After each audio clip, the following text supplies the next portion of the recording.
저희가 지난주에 하늘에 속한 신령한 복이 무엇인지에 대해서 살펴보았습니다. 성경에서 말하는 신령한 복이라는 것이 바로 예수 그리스도 안에서 하나님께서 우리를 그의 자녀 삼으신 것이 바로 신령한 복이며, 이 일은 우리의 자격이나 우리의 노력과는 상관없이 온전히 하나님의 주권적인 은혜의 결과로 이루어진 일이다라는 것을 살펴보았습니다. 그런데 이 모든 되어지는 과정들이 우리의 방식으로는 도저히 이해할 수 없는 하나님의 은혜를 따라서 이루어졌기 때문에 우리가 그 하나님의 크신 은혜를 표현한 단어가 뭐냐면 바로 예정이고 선택이다라는 것을 살펴보았습니다. 또 우리를 아들로 삼으셨다라는 의미는 단순히 우리의 신분의 변화만을 요구하시는 것이 아니라 무엇의 변화를 요구하시는 것이다라고요? 수준의 변화를 동반하게 되는, 그 수준의 변화를 필요로 하는 것이 바로 우리를 자녀 삼으신 이유인 것이고, 그 과정들을 통해서 우리가 더욱더 하나님의 자녀로서 손색이 없도록 만들어 가시는 그 과정들을 우리가 하나님 앞에서 거룩하고 흠이 없게 만들어 가신다라는 표현이다라는 것까지 저희가 살펴보았습니다. 자, 오늘 7절에서 10절까지의 말씀을 살필 때 여러분, 우리가 기독교를 대표하는 여러 가지 신앙 요소들과 또 교리들이 존재를 합니다. 그런데 그 많은 것들 중에서 우리가 기독교의 핵심은 바로 이겁니다 라고 한 가지만을 꼭 꼽아야 한다라고 한다면 과연 무엇이 기독교의 핵심이 될 수 있을까요? 물론 저마다 조금씩 차이가 있겠지만 결국 기독교의 핵심은 뭐냐면 죄에 관한 문제입니다. 뭡니까? 이 세상 모든 사람들이 다 죄 아래 놓여 있다라는 사실이죠. 그리고 이 세상의 모든 사람들이 그 죄로부터 구원을 받아야 하는데 이것이 사람들의 힘으로는 절대로 불가능하다라는 사실을 깨닫게 되어지고, 또 그렇다면 과연 우리들의 힘으로는 할 수 없는 이 죄로부터의 구원을 어떻게 이루어낼 것인가에 대한 답을 제공하는 것이 바로 기독교의 모든 교리들 중에서도 핵심 중에 핵심이다라고 말할 수 있다라는 것입니다. 그래서 오늘 본문에서는 바로 이 죄에 관한 문제, 이 죄 사함을 바로 속량이다라고 표현을 해주고 있습니다. 오늘 7절 말씀에 보면 우리가 그리스도의 피로 말미암아 속량, 곧 죄 사함을 받았다라고 성경이 말씀하고 계십니다. 그러면 속량이란 뭐냐? 속량이란 고대 전쟁인 포로나 노예를 해방시키기 위해서 그 값으로 대신 지불하게 되는 그 대속물을 지불하는 행위, 그것을 속량한다라고 이야기를 합니다. 그리고 거기에 쓰여지는 대속물, 그것이 바로 속량물이 되어지는 것이죠. 그러니까 우리가 죄사함을 받았다라고 말할 때, 또는 구원을 받았다라고 말할 때 이것은 단순하게 언어적으로 하나님께서 우리에게 주신 약속이 아니라 확실하게 구체적인 행위가 동반되어진 사건을 뜻하는 것이 바로 속량이 가지고 있는 죄사함의 의미다라는 것입니다. 그리고 바로 우리를 속량하시기 위해서 하나님께서 대속물로 지불하신 것이 바로 예수 그리스도의 피인 것이죠. 그런데 우리가 이러한 속량을 이해할 때 내가 그래 하나님의 은혜로 죄사함을 받았지 라고 하는 죄사함에만 집중을 하다 보면 이 속량의 더 깊은 의미들을 간과하고 넘어갈 때가 많이 있습니다. 그게 뭐냐면 바로 왜 하나님께서 우리를 속량하셨느냐 하는 그 부분을 놓치고 넘어가기가 쉽다라는 것이죠. 우리가 하나님이 그렇다면 왜 우리를 속량하셔야만 했느냐, 그 의미를 알기 위해서는 속량 이전에 우리의 상태가 어떠했고 속량 이후에 그러면 우리는 어떤 상태로 바뀌었는지를 알아야 합니다. 여러분, 속량 이전의 상태는 아주 간단합니다. 속량 이전에는 우리가 다른 주인을 섬기고 있는 노예 상태에 있거나 종의 상태에 있었다라는 것입니다. 그리고 이전에 우리가 섬기고 있었던 그 주인은 바로 뭐겠습니까? 죄라는 것이죠. 우리가 이전에는 죄의 노예였고 죄의 포로였었지만 이 속량이라는 과정을 통해서 어떻게 됩니까? 죄로부터 해방이 되어지게 된다라는 것입니다. 자, 그런데 왜 하나님께서 굳이 우리를 그 죄의 노예로부터 해방시키셨느냐? 단순히 우리를 자유롭게 풀어 놓아주시기 위해서 우리를 속량하셨느냐? 그것은 결코 아니다라는 것입니다. 이 속량이라는 의미는요, 그 전에 주인으로부터 그 값을 지불하고 그 노예나 혹은 포로를 구입을 해서 어떻게 하는 겁니까? 자신의 소유로 삼는 것을 속량이다라고 하는 겁니다. 즉, 하나님께서 우리를 속량하셨다라고 할 때에는 그 전에는 우리가 죄의 노예였으나 이제는 우리가 누구에게 속하게 하시기 위해서 우리를 속량하신 겁니까? 하나님께 속한 자로 삼기 위해서, 하나님께 속해 있는 자로 만들기 위해서 우리를 속량하신 것이다라는 것입니다. 그래서 단순히 죄와 사망으로부터 우리를 건져내서 그래, 너희들 마음껏 너희 자유롭게 한번 세상을 살아봐라 라는 의미로 우리를 구원해 주신 것이 아니라 너를 죄와 사망으로부터 건져내서 내 소유로 삼기 위해서 내가 너를 속량하고 죄 사함을 선물로 준 것이다 라고 말씀하신다라는 것입니다. 그런데 우리가 그 속량 이전의 상태를 이해하는 데는 별다른 어려움이 없는데 문제는 뭐냐면요, 우리가 속량 이후에 우리의 삶에 문제가 있다라는 것이죠. 여러분, 신자들이 경험하는 가장 어려운 점 중에 하나가 뭐냐면, 자, 우리가 죄 사함을 받았습니다.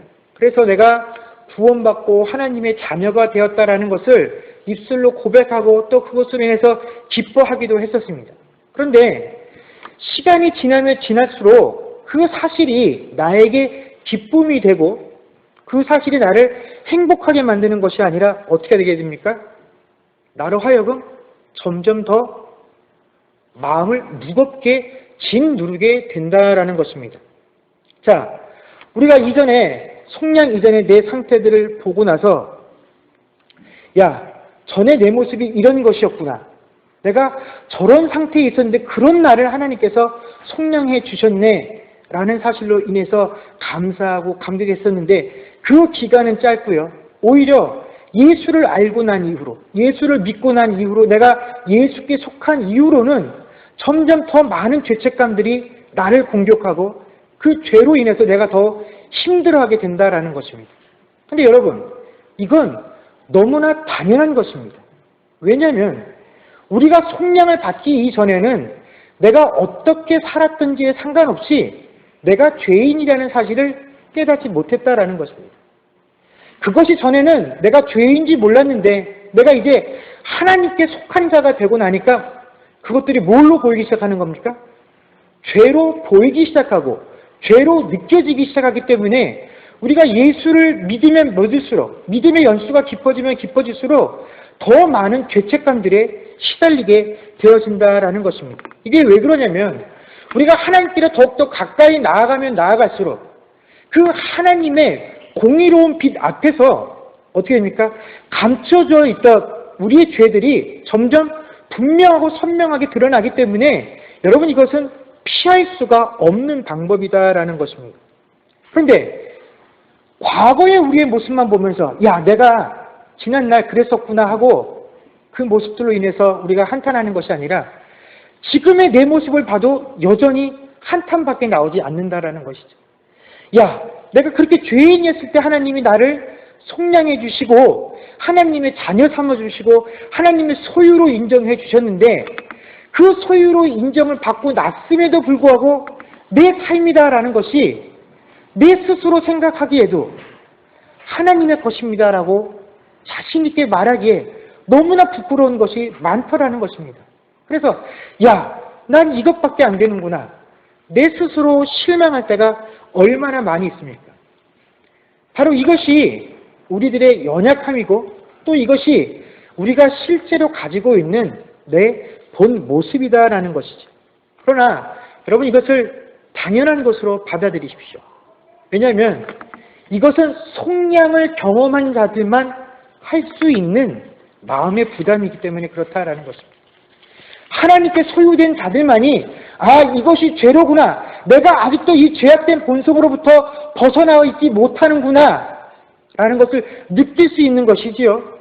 여러분이 속량을 경험하지 못한 사람들은 이것마저도 할 수가 없다라는 것입니다. 바로 이러한 자각이 내가 하나님께 소유된 자이기 때문에 느낄 수 있는 것입니다.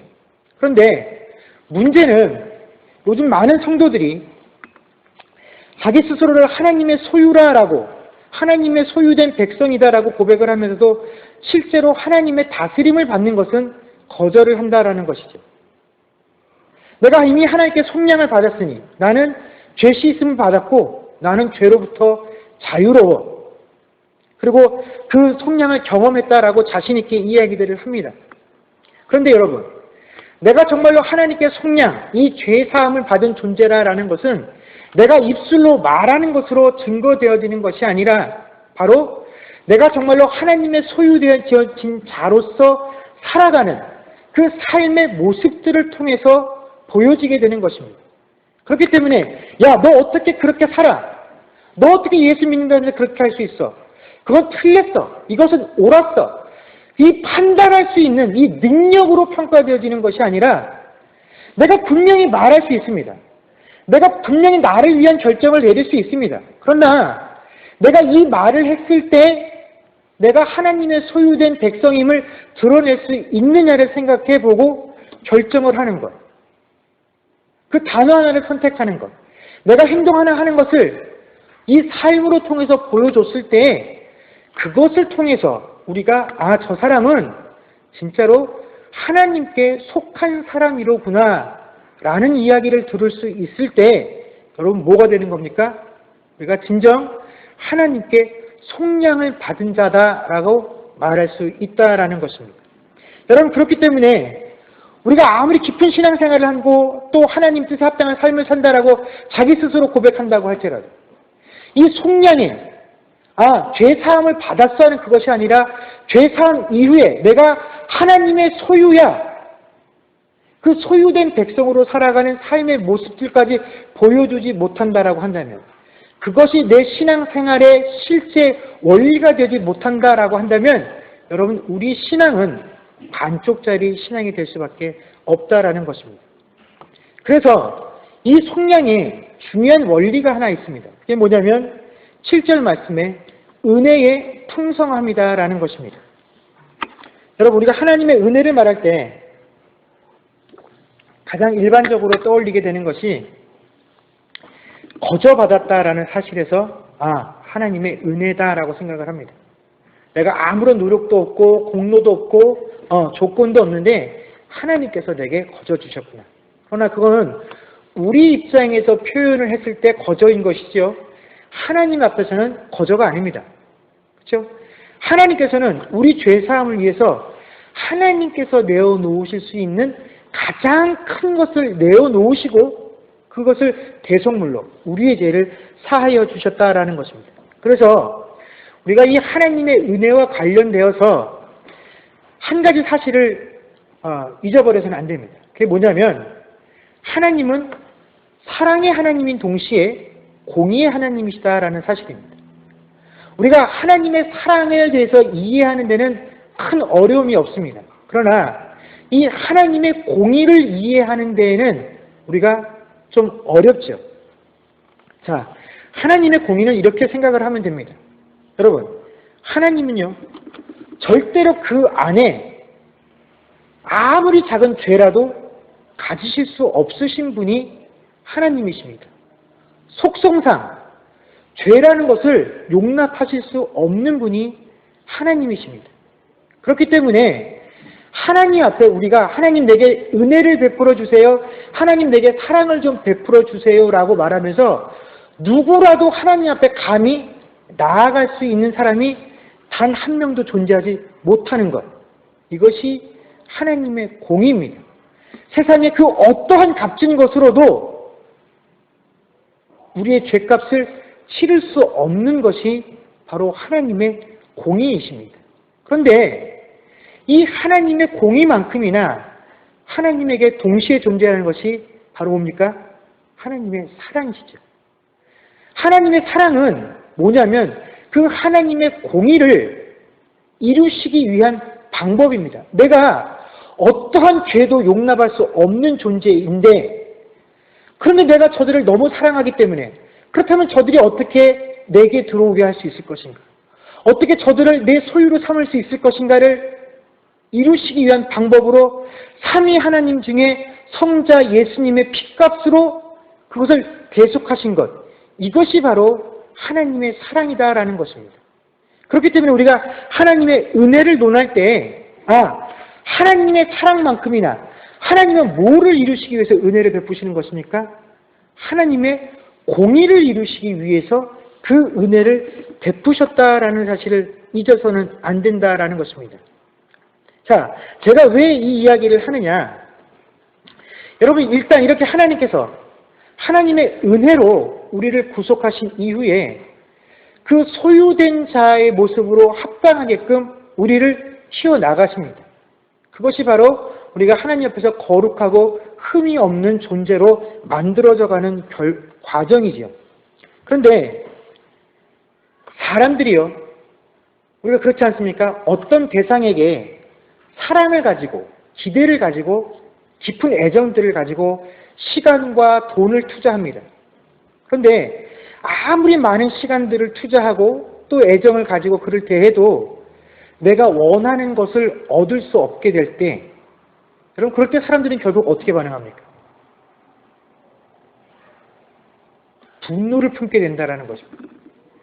내가 그렇게 깊은 애정들을 가지고 신뢰를 가지고 네가 변화되기를 원하면서 이렇게 오랜 시간 동안 참고 내 모든 에너지를 쏟아서 너 하나 잘 되기를 원했는데 내 이런 기대에 따라오지 못하는 그 대상을 보면 결국은 그 사랑이, 그 애정이 변해서 뭐가 되냐면 분노로 바뀌게 된다는 것입니다. 그리고 이 뒤바뀌어진 분노는요, 그 사람에게 화로 나가게 되고 결국 그 화는 상대방을 오히려 다치게 만드는 무기가 되어지게 된다는 것입니다. 여러분, 만약에 하나님의 사랑이 이러한 모습을 띠고 있다라고 한다면 여러분, 하나님 앞에 가장 큰 분노를 살 대상이 누구겠습니까? 바로 우리 성도입니다. 그렇지 않습니까? 하나님의 은혜를 경험하지 못한 불신자들은 논할 필요가 없습니다. 그들은 하나님의 소유가 아니기 때문에 하나님이 어떤 기대를 가지고 계시지 않습니다. 그러나 하나님께서 그 핏값으로 속량하고 너를 내 소유로 삼았다라고 말을 하시고 내가 이제 너를 내 앞에서 거룩하고 흠이 없는 존재로 내가 만들어 가겠노라고 말씀하시면서 우리에게 깊은 애정과 사랑을 가지고 많은 에너지와 힘을 갖고 우리들에게 변화를 요구하시며 이끌어 가실 때 그 하나님의 인도하심 가운데 아무런 변화가 없게 되었을 때 여러분, 하나님의 사랑이 세상 사람들의 그 사랑과 똑같다라고 한다면 여러분, 우리가 그 감당해야 될 하나님의 분노라는 것은요, 감히 상상도 할 수 없는 것일 것입니다. 그런데 하나님께서 우리를 사랑으로 대하심에도 그런 세상적인 사랑의 방법이 아니라 언제까지 참아주시고 우리가 하나님께서 그 만들어 가실 그 시간들을 가지고 참아주시는 그게 바로 뭐라고요? 하나님의 은혜의 풍성함이다라는 것입니다. 그 은혜의 풍성함들이 뭡니까? 하나님께서 우리에게 베풀어 주신 그 속량이다라는 것을 여전히 유효한 것으로 만들어주고 계신다라는 것이죠. 그렇다면 왜 하나님께서 우리에게 이런 은혜의 풍성함들을 가지시고 우리를 끝까지 참아내시며 하나님만의 독특한 사랑의 방법들을 우리에게 보여주시느냐? 그것은 우리가 하나님의 소유이기 때문에 그렇다라는 것입니다. 여러분, 우리가 일반적으로 이게 내 것이다라는 그런 소유의 개념들을 가지고 하나님께서 우리를 소유하신다라는 그 의미를 생각해서는 곤란합니다. 우리가 세상적으로 가지고 있는 소유의 개념과 하나님이 우리를 소유한다라는 개념에는 큰 차이가 존재하게 됩니다. 우리가 이전에 죄에게 종로로 타고 죄에게 속해 있었다라고 말을 할 때에는 주인과 종의 관계입니다. 그래서 그 주인이 시키는 대로밖에 할 수 없는 관계였지만 하나님께서 우리를 소유하셨다라는 의미는 단순히 주인과 종이 되었기에 이제부터 내가 시키는 대로 하려구나 하고 우리를 강요하시는 것이 아니라 하나님과 우리 사이가 함께 소유했다라는 것은 비밀을 공유하는 존재가 되었다라는 것을 의미하는 것입니다. 그래서 오늘 본문 말씀에도 보면 9절에 그 뜻의 비밀을 우리에게 알리신 것이다. 이것이 하나님이 우리를 소유하셨다라는 의미입니다. 여러분, 사람들은요, 이 비밀을 갖는다라는 것에 대해서 굉장히 불쾌하게 생각들을 하죠. 비밀을 그렇게 좋아하지 않습니다. 그래서 항상 투명한 관계가 되어지도록 노력들을 하죠. 그런데 이 비밀이라는 것이 무조건적으로 나쁜 것만은 아닙니다. 사람이 처음 태어날 때에는 아무런 비밀도 없습니다. 그래서 알몸으로 태어나서 무엇 하나 감추는 것 없이 내 태어난 본 모습을 그대로 모든 사람들에게 보여주죠.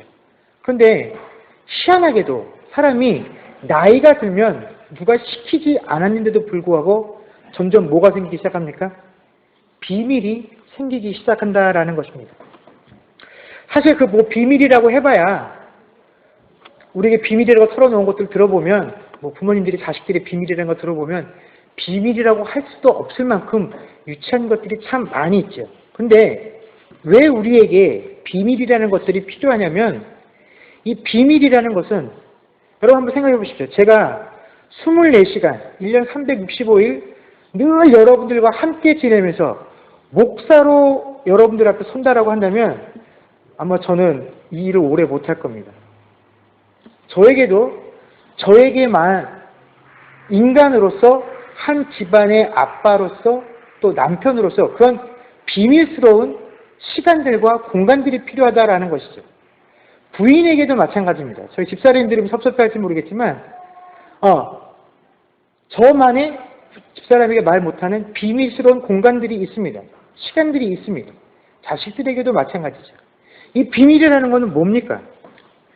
자기만이 소유할 수 있는 그런 자유스러운 공간이 사실은 이 비밀이다라는 것입니다.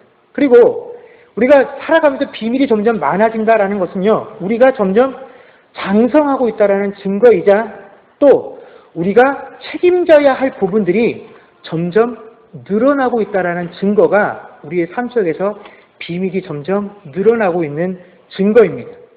여러분 한번 생각해 보십시오.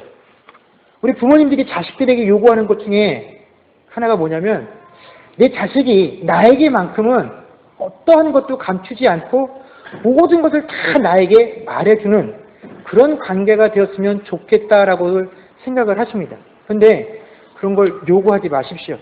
이건 원래 안 되는 겁니다. 그럼 부모님들도 생각해 보십시오. 여러분, 부모님들은 자식들에게 모든 것을 다 말해주고 사십니까? 아니죠.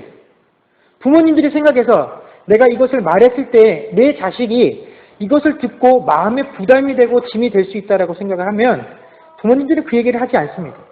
이건 부모인 내가 나 혼자 책임져야 할 부분이다라고 생각을 하고 결코 그것을 이야기해 주지 않습니다. 그래서 모르고 넘어가야 할 때가 훨씬 좋을 때가 많이 있다라는 것이죠. 뭡니까? 비밀이 많아진다라는 것은요, 내가 책임져야 할 몫이 그만큼 많아지고 있다라는 것입니다. 그러나 내 자녀들이 장성해서 부모들이 조금씩 그 전에는 나만 알고 있었던 비밀들을 하나씩 자식들에게 내려놓기 시작합니다. 뭡니까? 이제 이 책임을 어떻게 해요? 같이 지자는 겁니다. 네가 이만큼 컸으니 이제 이 부분은 우리가 가족으로서 같이 책임을 좀 지자라는 의미로 그 비밀을 하나씩 공개해 나가게 된다라는 것입니다. 여러분, 바로 여기에 비밀의 매력이 존재하는 것입니다. 그럼 우리가 누군가에게 비밀을 공유하게 된다라는 것은요, 자, 줄리아 집사님은 알아야 돼요. 그리고 지금까지 알고 있었던 뭔가를 하나 말을 한다라는 건 무엇을 의미하는 겁니까? 내가 줄리아 집사님과 이 부분에 대해서 더 깊은 교제를 맺자라는 것을 의미하는 것입니다. 우리가 더 깊은 관계로 나아가자라고 이야기를 하는 것입니다. 여러분, 이것이 바로 비밀의 매력이고 하나님께서 우리에게 그 놀라운 비밀의 뜻을 밝혀주셨다라는 의미가 바로 여기에 있는 것입니다. 야, 지금까지 내가 하나님으로서 가지고 있었던, 그리고 이 세상을 운영해 나가는 그 계획들을 가지고 있었는데 지금까지는 그 계획들을 나만 알고 있었어. 누구에게도 이야기하지 못했었어. 그런데 하나님께서 이제 속량을 입은 그 백성들에게 하나님께서 창세전부터 가지고 계셨던 그 계획들을 어떻게 해요? 함께 공유하자라고 말씀을 하시는 겁니다. 자, 이것이 네가 내 소유가 되었다라는 증거입니다. 야, 이제 너는 이 놀라운 비밀, 이 내 놀라운 계획을 나와 함께 공유하는 자야. 속량이라는 것은요, 그렇기 때문에 하나님께서 우리를 그 하나님의 놀라운 비밀을 함께 공유할 수 있는 그 위치로 우리를 끌어올리시는 과정이 바로 죄사함, 속량이다라는 것입니다. 그리고 하나님께서는 이 놀라운 비밀들을 우리가 하나님과 함께 공유하는 데 있어서 부족함이 없도록 이 모든 것들을 이해할 수 있는 지혜와 총명을 또한 우리에게 주셨다라고 이야기를 하고 계십니다. 그렇다면 하나님께서 이 속량들을 통해서 우리에게 말씀해 주시는 이 비밀의 내용들은 무엇이냐? 그것이 바로 9절에서부터 10절의 내용입니다. 그리스도 안에서 때가 차면 이룰 계획이 있으신데 하늘에 있는 것이나 땅에 있는 것이 다 그리스도 안에서 통일되게 하려 하신다라는 것이 이 비밀의 뜻이다라는 것이죠. 자, 여기서 통일되게 하려 하신다라는 그 의미를 직역을 하면 이런 의미입니다. 요약하다 혹은 사물을 한데 모으다라는 의미입니다. 그러니까 하나님께서 우리를 하나로 통일되게 하신다라는 의미는 뭡니까? 잃어버렸던 것을 한 대로 모으는 것이다라고 생각을 하시면 됩니다.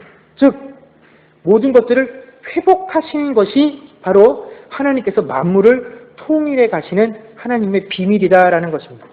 자, 하나님께서 회복하신다라는 것은 무엇이냐? 하나님께서 태초에 천지를 창조하신 이후에 그 하나님의 피조세계를 보신 하나님의 평가가 무엇이었습니까? 보시기에 참 좋았더라라는 것입니다. 그런데 이 보시기에 참 좋았더라는 의미는 그냥 겉으로 드러난 그 외모, 비주얼적인 것만 아름다웠다라는 의미가 아니라 그것들이 운행되어지는 과정들, 그것들이 존재하는 이유와 목적들이 온전히 하나님께서 세우신 그 뜻에 합당하게 질서 있게 돌아가고 있었던 것 자체가 바로 하나님이 보시기에 참 좋았더라라는 의미입니다. 그런데 이것이 아담이 범죄한 이후로 하나님께서 피조세계를 만드시고 그 피조세계를 통하여 받으시기를 원하셨던 그 영광의 모습들이 다 깨어지게 되죠. 그런데 하나님께서 이것을 채로 두지 않으시고 결국에는 원래의 목적에 합당하게끔 이 모든 것들을 회복해 나갈 것인데 이 회복의 시작을 무엇으로부터 시작하시는 것입니까? 우리를 속량하시는 것으로부터 시작을 하시겠다라는 것입니다. 그래서 속량함을 받은 우리들에게 그 하나님의 계획들을 알려주시는 것입니다. 그래서 이 땅에 세움받은 교회는 무엇을 하는 기관이 되어야 됩니까? 앞으로 하나님께서 이 만물을 통일해 나가시는 원래 하나님께서 만들으셨던 그 목적에 합당한 이 하나님의 나라를 회복해 나가시는 그 첫 번째 증거이자 이 세상에서 그 일들을 감당해야 할 도구로 세움을 받은 것이 속량함을 받은 우리요 그 사람들이 모인 교회의 역할이다라는 것이 오늘 저희가 읽었던 7절에서 10절까지의 말씀이다라는 것입니다. 근데 여러분 이 회복이 단지 땅에서만 이루어지는 것이 아니라 어디에서도 이루어진다고요? 하늘에서도 이루어지게 된다라는 것입니다. 결국 이 회복이 우리들이 발을 붙이고 있는 이 피조 세계뿐만 아니라 하나님의 나라에까지 영향을 주게 될 것인데, 여러분, 이 모든 일의 출발이 바로 여러분들이, 제가 하나님께로부터 죄의 사함을 받은 그 순간으로부터 시작이 되어진다라는 것입니다. 여러분, 그렇기 때문에 우리의 죄의 사함이다라는 것은, 우리가 하나님께로부터 속량을 받았다라는 것은요, 단순히 나 혼자 죄로부터 해방되었다라는 의미를 가지게 되는 것이 아닙니다. 이 속량은 그 이후의 몫이 훨씬 중요하다라는 것입니다. 내가 하나님의 소유가 되었어요. 그렇기 때문에 내가 하나님의 소유되어진 자라면 그 하나님의 놀라운 비밀을 공유한 자야. 그 비밀의 내용은 이것인데, 그 비밀을 이 땅에서 행하기 위해서 이 교회가 세움을 받았고, 우리가 교회의 일원으로 이 땅에서 신앙생활을 하고 있어 라고 하는 것을 보여주는 것까지 되어야 뭐가 되는 것입니까? 하나님께서 우리에게 베풀어 주신 그 속량의 의미에 합당한 모습으로 살아가게 되는 것이다 라는 것입니다. 여러분, 이제 말씀을 맺겠습니다. 여러분, 우리가 하나님 앞에 속량받았다, 죄 씻음을 받았다라고 이야기할 때 그 의미가 단순히 나 혼자 개인의 몫으로 절대로 끝나서는 곤란합니다. 그 이후에 내가 하나님의 소유된 자로서, 하나님의 비밀을 함께 공유한 자로서 그 비밀에 대한 책임을 진 자라는 사실을 우리가 늘 기억하며 살아야 합니다.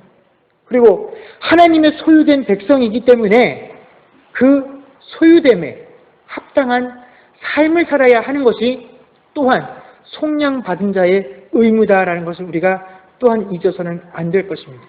여러분, 그렇기 때문에 우리가 이번 한 주간 동안 하나님께서 우리에게 허락하신 그 모든 삶의 현장으로 나아가게 될 때 정말로 하나님 앞에 속량받은 자로서의 그 모든 책임을 다 하실 수 있는 저와 여러분들이 될 수 있기를 주의 이름으로 간절히 축원합니다. 기도하겠습니다.